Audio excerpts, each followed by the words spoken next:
Hey guys! Welcome back to the You're Not Crazy podcast. Or maybe you are, but you're in good company. You are in great company. Hey guys, welcome back to the You're Not Crazy podcast. And if you are in great company. You are in great company. Guys, as you can see, we have a special guest with us. Yes. We have brought our sister, our friend, we go back to college days, but we have brought our sister on the show with us today. Welcome to season 2 of the You're Not Crazy podcast. That's crazy. Yes, that is crazy. We made it through that is crazy. That is crazy. And I know you guys have already seen the first episode of season 2, but it's still kind of like, it's if this is your first episode this year, this is the second episode of season 2, and we are stoked about it. And welcome in. But we have our dear friend Alexis here with us. And sis is a wealth of knowledge, a deep well of knowledge, okay? Don't let the pretty face fool you. Sis can go in and snatch all your edges and everything. You know, these days folks losing edges real quick. So hold on to them if you get ready to watch it, because we finna go deep dive real quick. So as you guys know, our theme for the year is talking about self-help things. So we brought our sister in to talk about something called the Imposter syndrome. Yeah. Alexis, tell them a little bit about yourself before we jump into it. Okay, so my name is Alexis Lott. I am a relationship coach for The Chosen and a minister of the gospel. So I feel like it's my responsibility in life to help people live free from broken relationships. And I'm a product of one. And my motto now is you can be a product of a broken relationship, but you don't have to stay one because of Christ. So that is what I do, how I help people. I guess on an everyday basis. You can find me at work. I work actually for our church. And other than that, I am coaching people. And then, of course, on the side, I finally put it to the side, doing some creative brand consulting. So it's not my main thing anymore, but I really still love to, every now and then get on the computer and design something for the saints and then put it out there. All of our branding is done by Alexis M. Lott. Oh, thanks. We want to give a special shout out to Alexis, our sister, our friend. Yes. She did the branding. So all the branding you see for this was our sis. First of all, she's a beast. She's a monster when it comes to branding. She probably did it in like 5 minutes. She probably literally did it in 5 minutes. But she blinked. Y'all, when I say everything we asked her for, she did that and then some. Yeah. Like when I saw it, I was like, I called her and I just gave her all. I said, Alexis, Rebecca, Taquasha, Jones.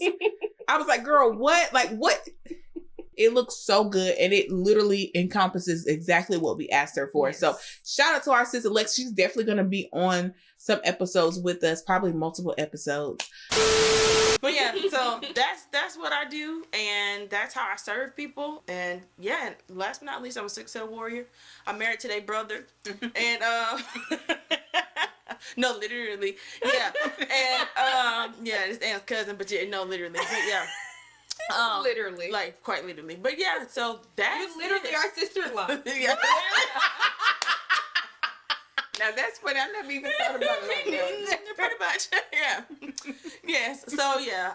Thank you guys for being here, and yeah, I'm so proud of y'all. Come on, season 2. Yes. Thank you. Yes. Thank you. So. I know once had to push through. Yes, I know once we drop this episode, they're gonna be like, "Is Alexis coming back?" One time she went live on my YouTube channel, and people were like, "Where was your friend that was talking about somebody Alexis? Yes, where's she at?" Stay tuned to the end. I'll give y'all my follow stuff. Yes. Yeah. Not right now. We're gonna talk. You can give it to him now. I can. Well, my name is Alexis M. Lott. If you look that up on every single social media outlet there is, and my website is all the same. So Alexis M. Lott on trying on Twitter anymore. So Instagram, Facebook, and my website. Those are the top 3. And last but not least, of course, TikTok and YouTube. So if you type Alexis M. Lott, I'll pop up. Yes. And we'll put that at the bottom of the screen so you guys can see exactly how to spell it. So and in the description box as well, so you can click it and go and do what you got to do. But okay, so Alexis, can you let our audience know what exactly is imposter syndrome? Imposter syndrome, very short way of saying it, it is the belief that someone is going to pull the wool out over anything that you are trying to do where you want to excel, and someone is going to expose you as a fraud. So it is the feeling that you are not qualified, that you're not enough. And normally imposter syndrome, it is a documented disorder that happens to high achieving women especially, but it happens a lot to high achieving women and men. But for people of color, one of the reasons why it is a little bit more pervasive is because of what we kind of already faced in our society as upward mobility and movement. And so imposter syndrome is the belief, and when that belief becomes an action is when it gets dangerous, because it comes out as things like perfectionism, constantly tweaking and tweaking and tweaking something, and you end up procrastinating and not putting it out. Not knowing how to ask for help. And so you get started on a project, something that you really feel called and like, this is my purpose, I'm supposed to be doing. And in the middle of it, it's like, I'm over my head, but something inside of me is saying, I have to be the only person responsible for the success of this. So I cannot pull in someone else to help me. And so what you end up with is overwhelm. And another way that it comes out is perfectionism, overwhelm, procrastination. But the big way that it comes out too is you deciding that my success or what I just achieved, I downplay it. So anything that I just accomplished, like you could have got your master's degree, you can open up a business, you can be moving forward in your life and doing better than 90% of the people around you. There's this inherent thing in your head that says, yeah, but that was yesterday. Yeah, but that wasn't enough. Yeah, but it was just luck. You know, it really wasn't, I'm really not the best. I'm really not exceptional. And so you kind of live in this place where you're constantly looking for evidence that you're not enough because that's what you believe about yourself. Jesus. Well, we'll just wrap up the episode right there, guys. Thank y'all for joining us. We'll see you in episode 3, because at that point, there's nothing else left to be said but a benediction and for us to just take up the collection. And that's it. What you were saying kind of dipped into my next question, which is how do you identify if you are someone who's dealing with imposter syndrome? Well, yeah, literally everything I just said, but the top 3 is when you get ready to start, when you want to start something, the procrastination kicks in, and the delay kicks in, and the talking yourself out of it kicks in. So that's like number 1, and overthinking is a large part of that. The second way, of course, is you end up in the project, so you started, but you're doing it all by yourself, and you end up feeling this feeling of, man, I'm drowning. Like, I look up on you do the vision boards, and you go to the parties, and you write the vision for, I'm going to do my 2024 goals and all this stuff, and you get in the middle of it, and you realize, but the kids are screaming, and my husband needs help, and I'll just put myself last, and the next thing you know, another year has gone by, and you have not started, because you won't pull anybody in. And if you do have an opportunity to get somebody with you, you kind of end up doing this thing where you do the work for them and you don't let them just be. And so it's like releasing the control because you want to be the person that says, okay, but when I get finished with this, I want to be the person who owns it. And there's nothing wrong with that, but you don't know how to let somebody else in. And of course, that third way is you achieve it. You do it. You accomplish it. You get through all that, but you downplay your success. So you cannot allow yourself to go, I really did that. You tell yourself stuff like, oh, it was just luck, or, oh, I was one of the lucky ones. You cannot embrace the fruit of what you actually did. So those are some ways to identify it. Are you wrestling with owning it? Are you allowing people to help you, or are you procrastinating when you first start? So those are the top 3. That is pretty Yeah. It's piercing is what it is. Yes, and I think the thing is too, I think when you start to see those different characteristics in moments where you feel like you've maybe mastered something, you then look back and be like, okay, so I did that then, and now I'm doing it again now. Like, I for myself, I noticed that the circumstances didn't change that, if that makes any sense. Yeah. Like, if it's still something you're battling with, it doesn't matter how many things you have achieved or how much time has gone by. If it's still something that you're dealing with or something that is an issue, time does nothing to change it if you're doing nothing to change it, if that makes sense. I think a lot of times we think, oh, we'll just grow out of it, or oh, it's just right now because there's a lot going on, or oh, we feel like that because our finances are low, but once we make more money, we'll feel more comfortable, then I won't feel that way. And it's like, no, you're probably still going to feel that way no matter what, because then when the finances do come in, you're going to be like, oh, well, we still got to get this, or well, I mean, we got the finances, but we still got to pay for all these other things. So I mean, it's like you never give yourself the opportunity to just be like, thank you, Lord, we finally made it to goal one, you know, and kind of give yourself that moment to like sit in it. So that's very telling. Yes, it's very telling. I have 2 more questions, and those questions can lead to a long discussion, so don't feel like it's cutting short. But the question that I do have for you is, can you share your personal testimony of how you dealt with imposter syndrome? Yeah, so I will say I went through a season, and it started to reveal itself in my career, in my jobs. So I'll start there. I had full-on bachelor's degree in master's, a bachelor's degree in mass communication and a master's certificate in nonprofit administration. So I was well on my way to having a great career, and I kind of got in this position where I was working in marketing for my local state university that I had graduated from. So it was one of those God moments. God opened the door. I was working, and then I was sitting there in the office, and I'm like, something is just missing. Like, something in my life just doesn't click. And previously, in seasons before, I was doing graphic design, and when I stepped out and tried to do graphic design solo, that was terrible. I had no idea how to run a business. Had no idea how to manage finances, and design wise, I was kind of like just starting.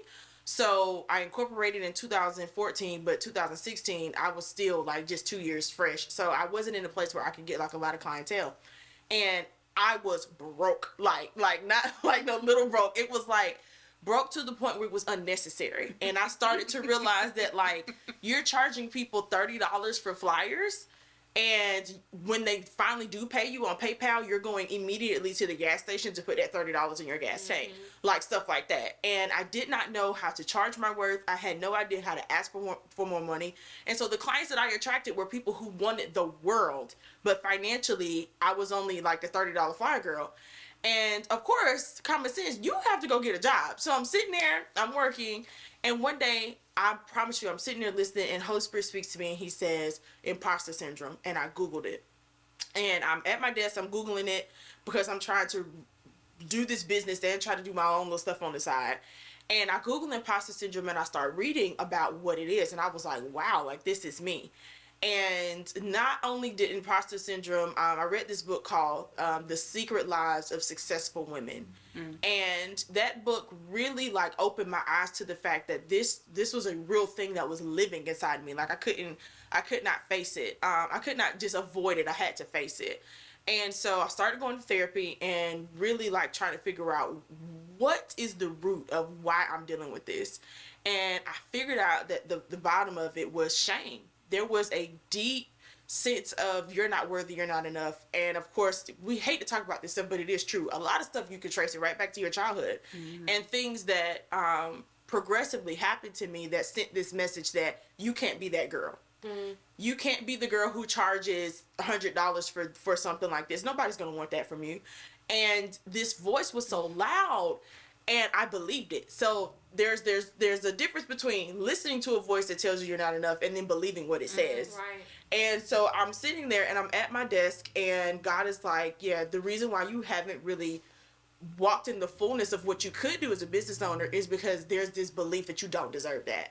It's not that you can't. It's not that you're incapable. It's not. And so how it would manifest, I would switch. I would try to design stuff for people. I would come back out with a new brand. I would switch apps for working in business, thinking that it was the tools. It was the stuff. It was the way people saw me, but it was really the way I saw myself. And so that's the beginning part of my story. And I got to a place where I was like, I have to go get help to deal with this, because this has been in here for years, but God just used business to show me me. And I'm very grateful for my entrepreneurial journey, because there are things in myself I don't know if I would have seen as quickly if I had not been in a business where it relied on me to put myself out there. And that was terrifying.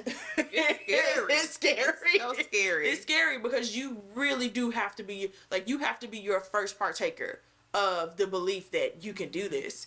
And if you don't believe it, it becomes so clear to everyone else that that if you don't believe it, it becomes clear to us that none of us will either. So it's very important, I think, before you start a journey, to ask yourself, what do I believe about me? Yeah, absolutely. Yeah, that's my story. I think that's really key, though, because a lot of times when people say things like, you have to be your own cheerleader, you know, you have to be your first cheerleader, it almost comes from a place where it's like, well, that's selfish, or I don't want to seem like I'm braggadocious, you know, like, I don't want to seem like I'm that type of person. But sometimes, like, you are the only person that knows you to your core. Exactly. Between you and God, nobody knows you to your core. Even, you know, even your husband, your best friends, family, they know you to a certain extent, but they only know you to the point so that you allow them to know you. You know what I mean? And so, if the reality is, you're the only person that can go back into your past to find where those things are stemming from. So I think a lot of times, and I think some of it does have to do with us being Black women as well, is that we already have to do 3 times the work to be seen as average, right? You know, so we already have to be better than the best to even be seen as okay, or you know, mediocre, which now I think we've definitely dominated that, in that, you know, Black women are now statistically the most educated and things like that. However, I think we have had to fight, on top of being a woman, we are now a Black woman. So in some ways, it's like a double minority. Yes, it is. But you have to work you have to work that much harder to believe that you can. You know what I mean? And if you don't believe that you can, how can you let someone else, or how can you make someone else believe that you're worthy if you don't even think that you're worthy? That's true. That's a hard pill to swallow. And I think the reason why this is striking me the way that it is, which I knew it was the first time you ever brought it to me. I was like, what is imposter syndrome? What is that? But the reason it's striking me the way that it is because, you guys know we've talked about this, but Anna and I are in business together, and we run a education and consulting business, which was birthed. The whole education and consulting was birthed at a conference that Alexis hosted, a 2020 Vision conference.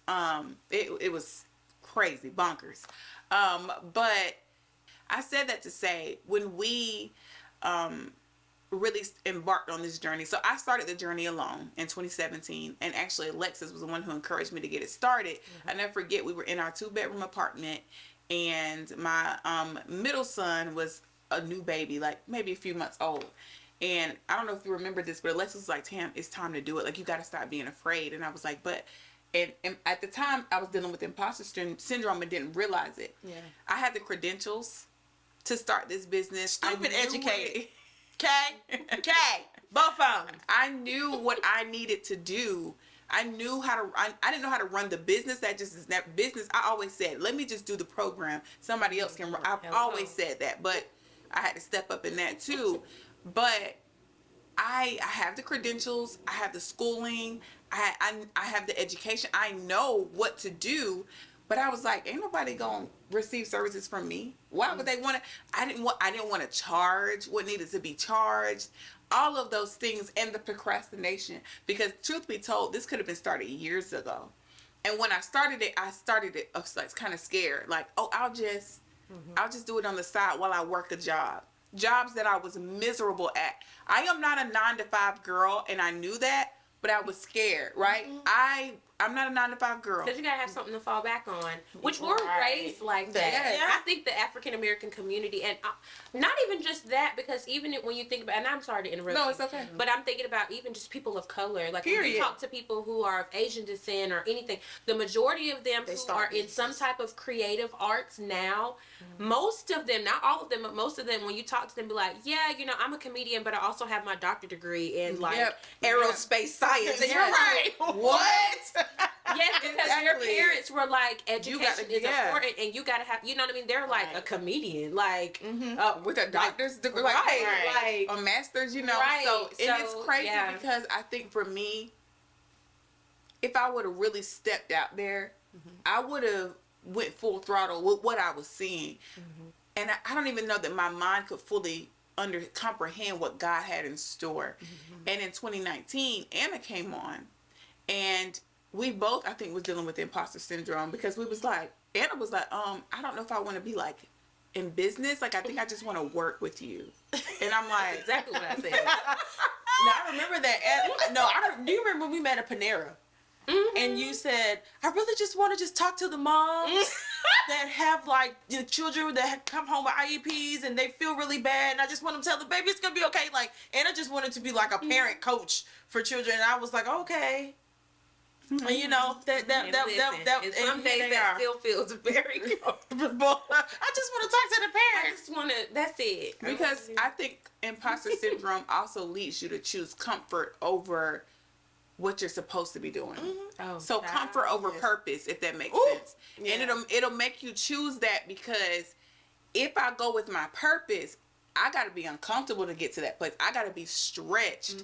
And so now I'm at the place where I'm like, Lord, you stretching me. I receive what you have, because I've seen Right. what walking in obedience does. Because in order to break free, and I was going to ask that question because I want your input on that too, but I feel like one of the steps to break free of imposter syndrome is to walk in obedience with what God is telling you to do, because he can guide you. He sees and he knows that. And I know we went through a very traumatic situation in 2021, excuse me, where we were in a building, we were in a standalone building, 6,000 square foot building. The owner of the building let us pretty much spread out in that building.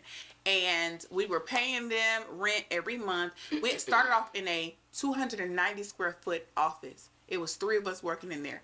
Us and a retired speech pathologist. Hey, Miss D. You know who you are. We love you. But we were all in that office together. Squows. Okay? We were squows in this office. And we were so proud of that little piece of office. And then we grew and we moved downstairs to a bigger suite. And that suite was about 800 square feet. So that was a huge thing. And oh my God, then we grew some more. And then the parents asked us, can you homeschool our kids? And we're like, I guess. And moved into a 1,200 square foot room. While also And still having the 800 square foot. So we had 2 rooms and we were paying. And then finally we was like, okay, we think we need a bigger spot, because we wanted to open up a 3-year-old class, because we had 3-year-olds. And we really were just wanting another room. Like, yeah, we just want another space. Where the wing was, it was just some extra. Yeah, we was like, can we just get one more room? And they was Yeah. like, well, let's check out this space over here. Moved over to that space, and one of the sides was 3,000 square feet. They said, this will be y'all side, but y'all can still spread out all over because nobody's renting the other side. So we had a 6,000 square foot building to ourselves. That literally, we had the keys to the building. We could go in and out whenever we wanted to. And long story short, the owners of the building were secretly negotiating to sell that building and the other building that they were in. But they never said anything. And we tried, when we moved over to the building, we moved over in good faith, because we had been in business with them. They're like, we'll just send over the lease and y'all assign the new one. Well, we never got the lease. And when we finally got the lease, there was language, Anna's husband looked over it, and there was language in there that was not appropriate for the relationship we had. It was a generic lease that was not specific to us and our situation. So we were just asking to change the language in the lease. They dodged us for like They 6 literally months. dodged us for 6 months. So we found out later that they had started the negotiations in January. And that's when we were trying to get the lease. We moved at the end of November and took all of December to kind of get situated. And then we were like, all right, let's get everything Actually, going. it was before that. We moved in October. We were already in November, because when we left for Thanksgiving break is when we came back and had the ant. Okay, so infestation. maybe it was the end of October. Okay, but anyway, we were Because we in were there. only in there for like 2 weeks. We got everything set up, and then we went for Thanksgiving Yeah, break. so maybe early November. But anyway, we moved in, and you know, we got everything situated, and then they dodged us. We could not get in touch with them at all. And so long story short, they ended up selling the building without letting us know. Now, in the midst of that, we kind of had a feeling something fishy was going on, so we was trying to get out. So we started looking at other buildings, and let's just say we were profiled because we were black, we were women, and We were young. and I guess they thought we were dumb. But we got a like severe reality check to say, okay, it's a dog eat dog world out there. And our pastor told us that. And it's so funny. Our pastor came to us earlier that year and kind of was just like, Around hey, just letting you know. February. He was like, so that's why I love my pastor. He saw something that we didn't see yet. And he said, just letting y'all know, we have this space over here if y'all would like to use it. And we were like, thanks, pastor, but no, we're good because we got our own space. And he was like, I understand. He said, just letting you know. He If saw you it ever before we need it. did. If you ever need it. Child, we got on that phone so quick when that stuff started happening. We found out they sold the building. Me and Anna literally cried. We were crying, bawling, crying because. I've never cried so much in a month in my life. Oh my God! And We she was cried, like, pregnant. She every didn't day. know it too. Yes. Yes. But we were literally boohoo crying because first of all, we were being profiled by this other business that had this space that would have really worked well for us. But it was half the space, and they were going to charge us almost what we were paying. Yeah. more than what we were paying at the other And one. they wanted us, so they most contractors or most building owners will build out for you if you stay with them a while because they'll make that money back and then some. Exactly. And there was another business across the way that was shocked when we told them that they were making. She was like, "What?" She was like, "We didn't have to pay for any of this." And when she showed us all that was done, and we just wanted a couple of 10,000 square feet, and they renovated the whole space for her for no free, charge. no charge. Now all we wanted was a few walls put up. And some doors.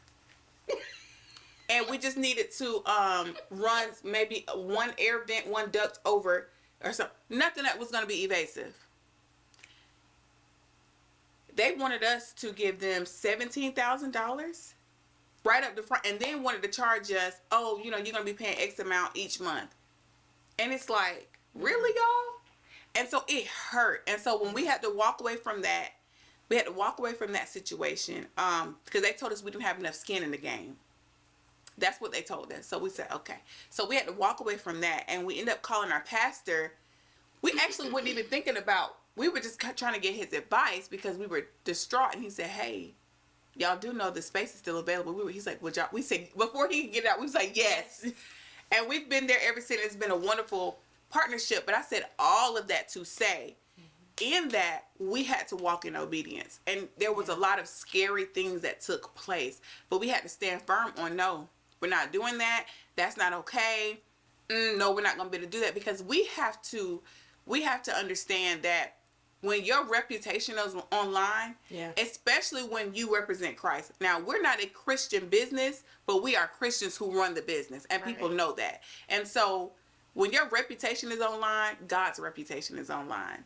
And when you get in a place where you feel like, oh, I'm not good enough, what does that say about him? Because he created you.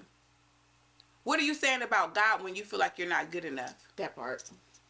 That's the part that convicted me because I'm like, dang, God, you told us to do this. Mm-hmm. This is, I didn't ask for this. You said do this. And so for me to downplay it and to act like it's not what it is, and sometimes I don't think we realize what it is until people be like, y'all do realize y'all are running a school. Mm-hmm. Y'all got people coming, they paying to be a part of this. What you have, people come and see our facility and see what we have going on all the time and say things like, why doesn't anybody know about this? Is a gym. Like, why doesn't anybody know? And we don't be why are y'all only charging that? Yeah. Like, we'll tell people, they be like, that's it? And I just be like, well, I mean, if you want to pay more, I insulted you. Yeah. So that leads into the question though, like, what are the steps to walk yourself out of imposter syndrome? And is there a way that you can come back to it? Does that make sense? Yeah. Like, do you ever find yourself fighting to not return to it? Mm-hmm. So I was going to speak to that when you first said that, and I'll answer both questions in one. First thing you have to realize is I have coined a healing process. The first one is just awareness. So when we are first fighting something, we know that it exists, but we don't necessarily have the words to describe it. So, podcasts like this and opportunities like this help you understand, or just honestly, it's still small voice of Holy Spirit help you go, oh, that's what I'm dealing with. Mm-hmm. But now that you are aware, the second step really and what you have to understand about healing happens in cycles. And I think a lot of times we believe that healing is linear. I know what this is now. I want to get out of it, and I'm going to go straight to it. Healing actually happens like this. And I'll never forget listening to Stephen Furtick. He said something that his therapist said to him, and he was talking about how, he deals with an anger problem.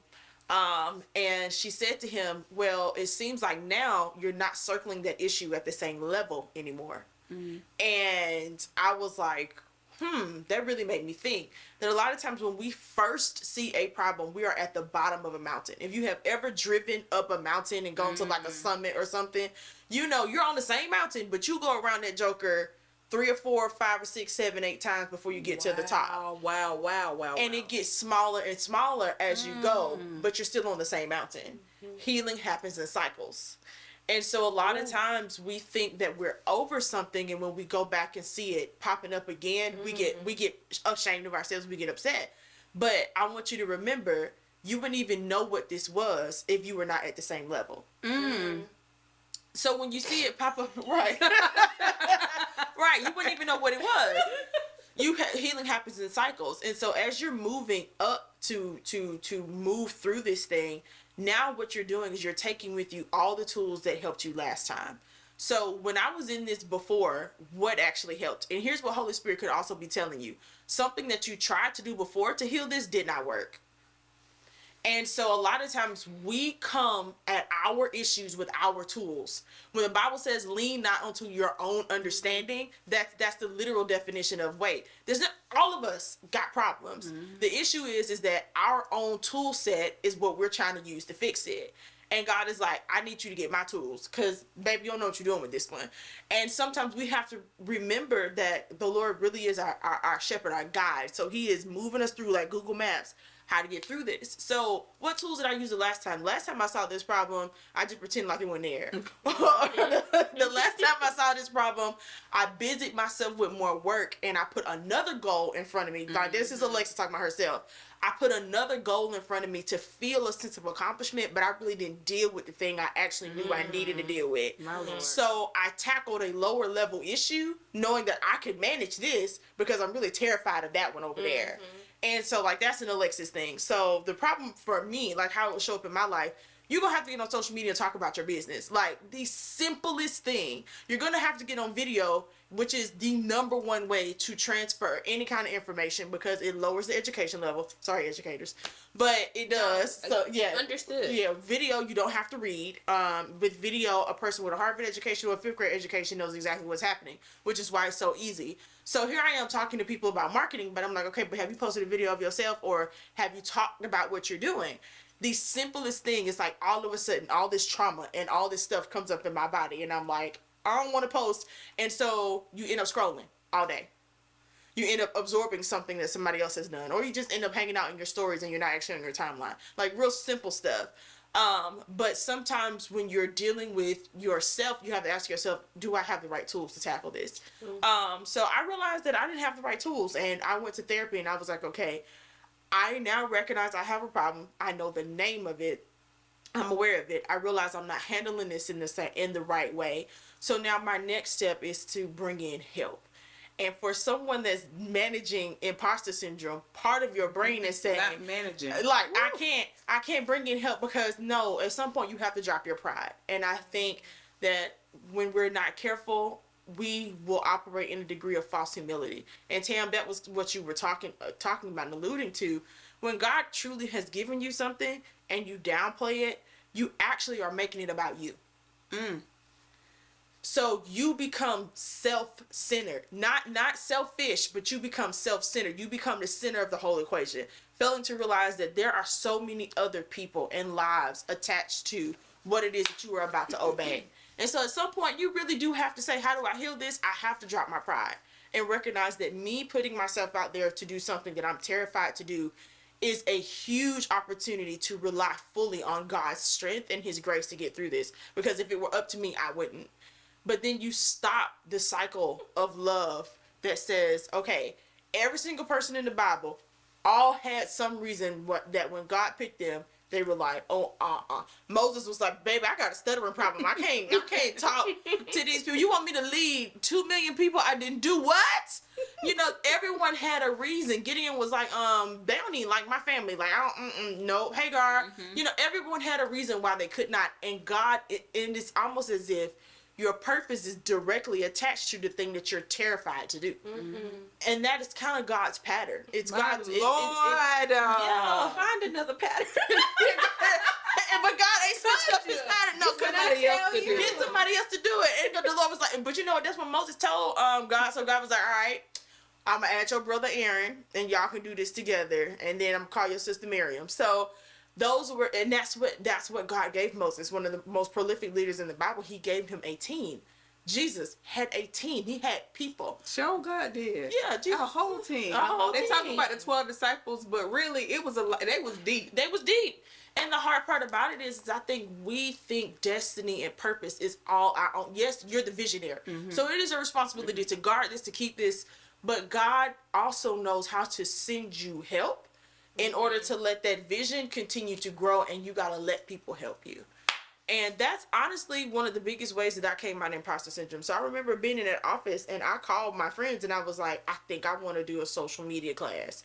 And I was like, I don't know the first thing to do to get this started, but I'm just gonna throw some stuff out there. And I think that is the beauty of just walking with God. It's literally, let's just throw it out there and let's just see what happens. And I think that is the definition of us walking by faith. Let's just see what happens. And sometimes good things happen. Sometimes you have learning experiences, but you keep growing and you keep going, and you don't know what's ahead, and you don't know what God is equipping you to do. But I knew the one thing that I wanted to do was to not allow any other woman to feel what I had felt. So, like, after I got, like, a few classes under my belt, and it was, like, 25 people was like, oh, snap, we missed out on the first class, let's do another one. And I was like, okay.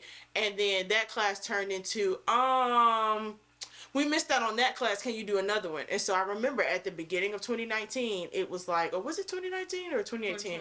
No, the 2020 vision was in 2019. Yeah. And I did it at the beginning of the year, and it was a room full of 80 women. And I remember that event, and I remember going to the person. I put so many mental blocks in my head. I told myself, it's going to be too expensive. You can't do this. And the lady was like, oh, we're going to charge you only $600 for the room. And I was like, I can come up with $600. You know, and so she was like, oh, you'll have a payment plan too. Bet. And everyone, I love a good payment plan. Right. Praise God. But things that I made or we make so intimidating in our brains, God is like, it's really not that scary if you would just trust me to just continue to make steps. And that's how you heal. And when you come upon it again, like, I'm back in this spot, something else in front of me is terrifying me, know that is a place where God is like, okay, remember, I'm here with you in this. You're not in this by yourself. So acknowledge it, see it. Are you fighting this with the right tools?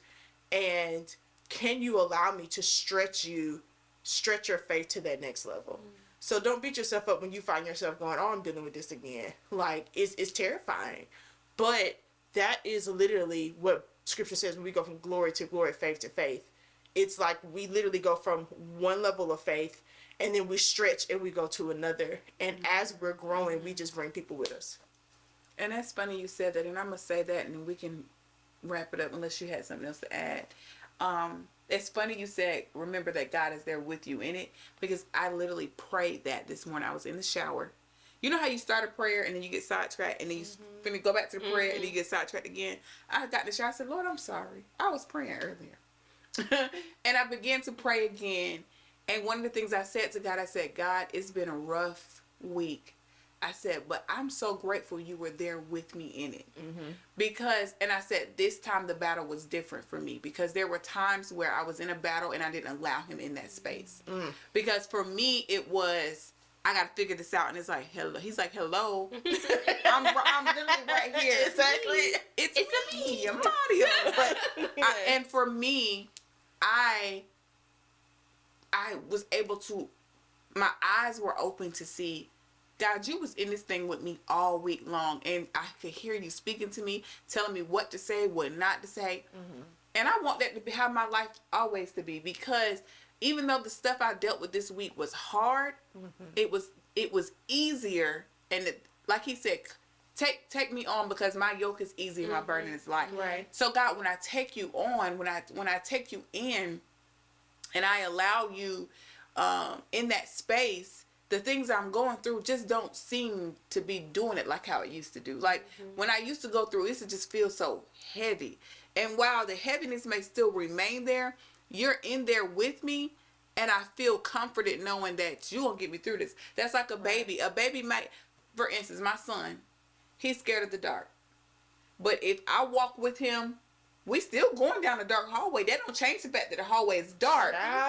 It don't change the fact that the hallway is dark. But I know I have somebody there with me to get through it. You see what I'm saying? Yeah. If I'm holding tight to your hand because we on a roller coaster, it don't change the fact that we on the roller coaster. We finna go downhill. But it feels a little bit better knowing I got somebody I trust that's with me. And who better else to put your trust in than Jesus? Who? Yeah. Who can match him? Nobody. He's unmatchable. What's the word? He's matchless. Matchless. No. So I said that to say it is a blessing to, first of all, be surrounded by women who just get it. You know, and that would be, I would also say that could be another thing too, to add on to that. Surround yourself with people, like-minded people. Yeah. People who believe the same way you do. People who are going to encourage you, but also call you out on your mess, hold you accountable, and let you know, hey, now you said you was gonna do this project last week, and this next week, what's going on? Yeah. You know what I'm saying? But that's important too, to have those kind of people in your corner, because at the end of the day, when you try to walk things out by yourself, that's why a team is important. I was doing this by myself from 2017 until 2019. And when Anna stepped in, it did feel easier. It felt a little bit easier because I'm like, oh, thank God. Because I felt like I was holding my breath the whole time. But look, I want to interrupt you because you said something that's so important. I think this is a good nugget to drop for anybody who's facing imposter syndrome, but anyone who God has given something to steward over. You had to walk those 2 years by yourself. And God has a way of not letting you forget the seasons where you had to walk it out by yourself at first, because you do have to be your first investor. You do. You really do, because what that does is it protects the vision. You said something, Anna. You were like, nobody really knows me like me and God. That is the honest that is the honest to God unadulterated truth. And I think sometimes I hear a question, but I'm going to ask it. I'm going to say it and answer it. Why do we get so afraid to let people in? Because part of that imposter syndrome is, I want to do it all by myself. We're on step number 2. So you're doing it, but you don't let people come in to help you. You don't let community come in to help you, which is, community is one of the ways we see Christ.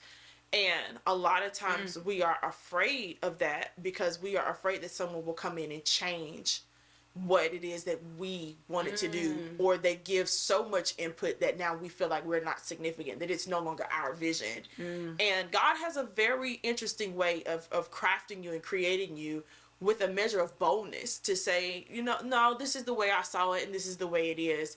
And people have times and seasons. Everything has times and seasons. But when you are really called to do something with someone in a partnership, God allows strengths and weaknesses to complement so that it keeps growing. And that's how you know you're finding your people. And I think it's important for us to recognize that, like, when you find your people, you're going to be challenged. I think you're going to be challenged by their personality. They're going to be challenged by yours. But you have to stick it out to find your groove, because the both of you have the same shared passion. And I think a lot of times that's why we get terrified to bring people into what we're doing.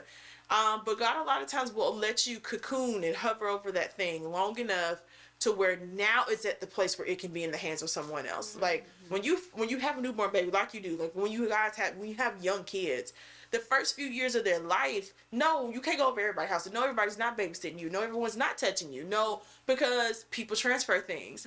And so it is important to have a certain season where you say, okay, let's make sure we don't bring in help or ask for help too early, and let's make sure that if this whole thing burned down today, or if something tragic happened and people were gone, I could still run this and manage this and take ownership of it no matter what. And I think that we need those seasons of what I hear Holy Spirit say, of proving, to know that we are enough for ourselves. So Tam had those 2 years in the hole. Anna was working on her stuff, and then when you came together in the right season. And I do think that that's important. Just wanted to kind of.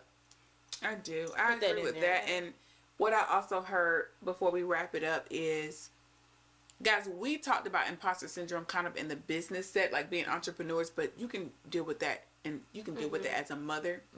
You can deal with it as a wife. You can deal with it on your job. You get ready, you going for a promotion, whatever it is, procrastinating, whatever it is. You can deal with it in so many different areas of your life. We just kind of spoke to it from our perspective, but don't think like, oh, I ain't no business owner, so I don't do. No. You could be dealing with it in so many other areas of your life. So search yourself and see, are there some things I've been holding back on because of fear of I'm not good enough, or, fear of feeling like nobody's going to see me that way, or I'm not good enough to be seen or viewed that way. Check yourself. I promise you. You might find something, and everybody doesn't deal with imposter syndrome. I'm not saying that, but it's more common than you think. Yes. So, and I don't know if you had anything that. No, I was actually gonna say, a lot of times for myself, when I did notice it, or even when I went back, I wasn't a business owner. I wasn't a teacher. Like, I wasn't doing anything other than being a stay-at-home mom. So even in those moments, and I think sometimes when you are, I have a hard time calling myself high achieving. Just saying that I'm working through that, but I don't see myself as that, and maybe that definitely is anyways. But what I am gonna say is, a lot of times while I was at home, I felt like an imposter in my home, right? Because I felt like I wasn't doing what I was supposed to be doing, if that makes any sense. And a lot of that was, I couldn't, like, I physically and emotionally could not meet the criteria that I had set of myself in my head, of what I should be doing or what I should be achieving, even just as a stay-at-home mom, you know what I mean? And so I think a lot of times it is easy for us to say, oh, well, you'll deal with this if you are trying to do this. No, like, you literally could apply it to any part of your life. Yeah. And most definitely, if you have New Year's resolutions, whatever those may be, it could be physical, it could be emotional, it could be mental, whatever it is, you'll find yourself either achieving or not achieving them for some of these very same reasons. Yeah. So definitely, I thought about what you said when you were saying,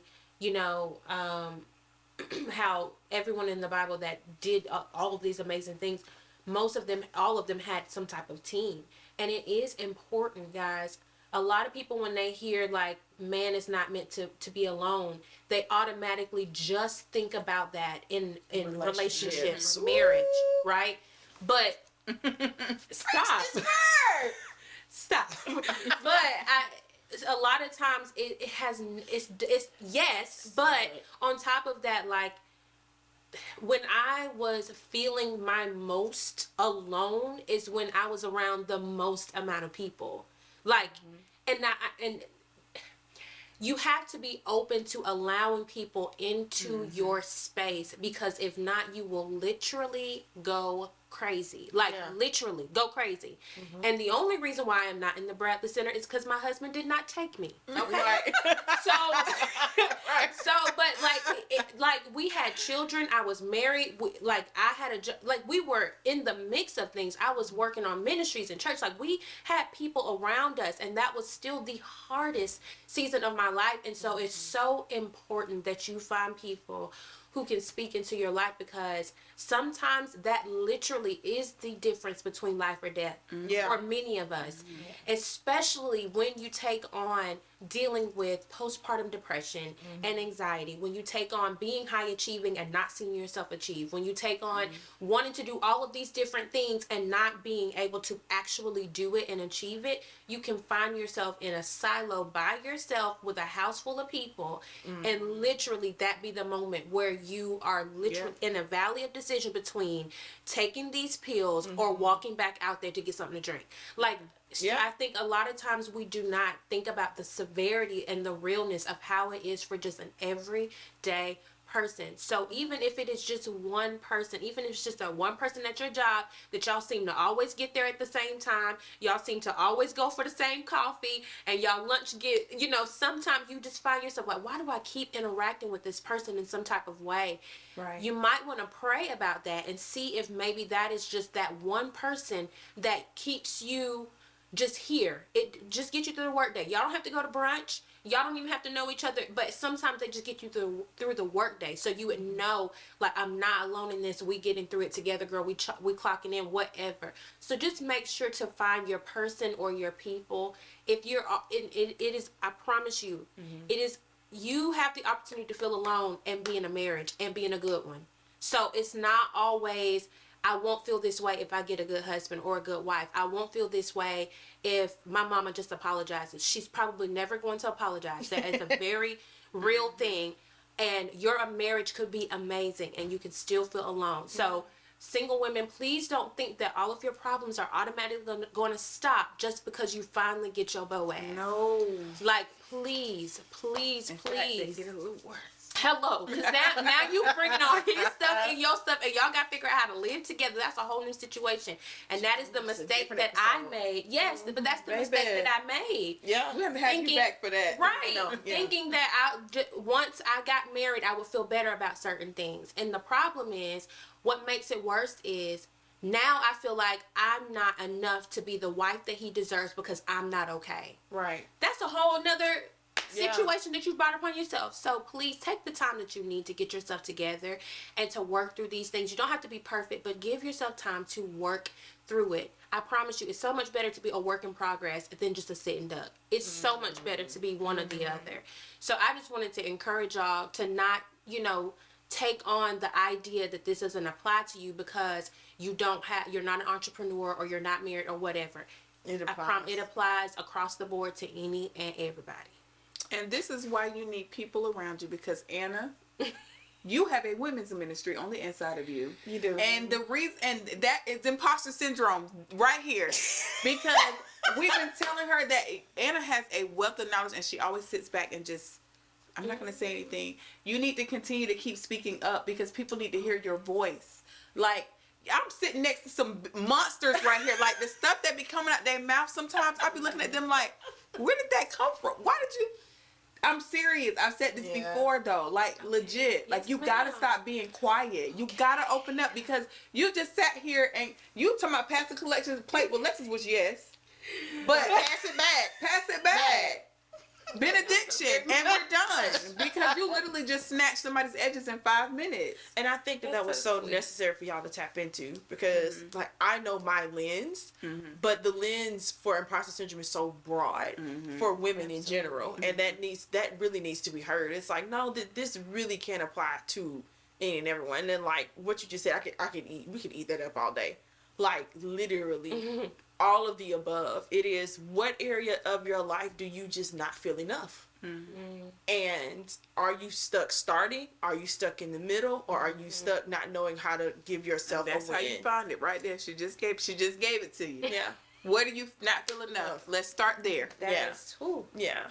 So, Lord, this was good. Y'all, we could go on forever, but we ain't gonna hold you. We love y'all so very much.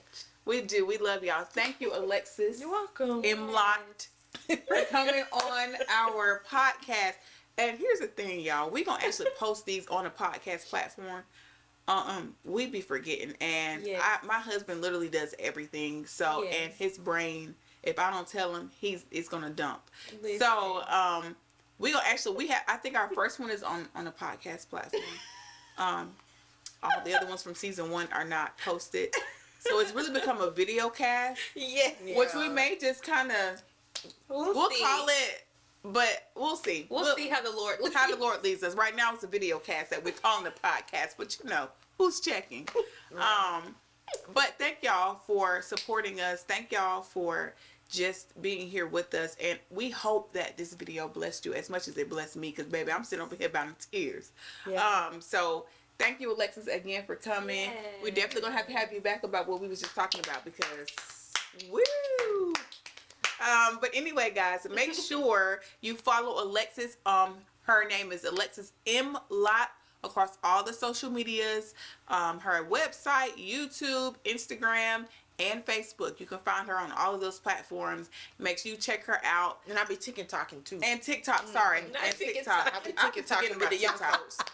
TikTok. And also, if you're new here, if you're liking what you're seeing, once you hit that thumbs up, hit the notification bell so you can, and make sure you hit all so you can get all of the updates when we are coming out with new videos. Yeah. And go ahead and subscribe, because you know you want to be here, sis. Come on. Well. All right, we love you guys. We'll see you in the next video. Bye. Toodles.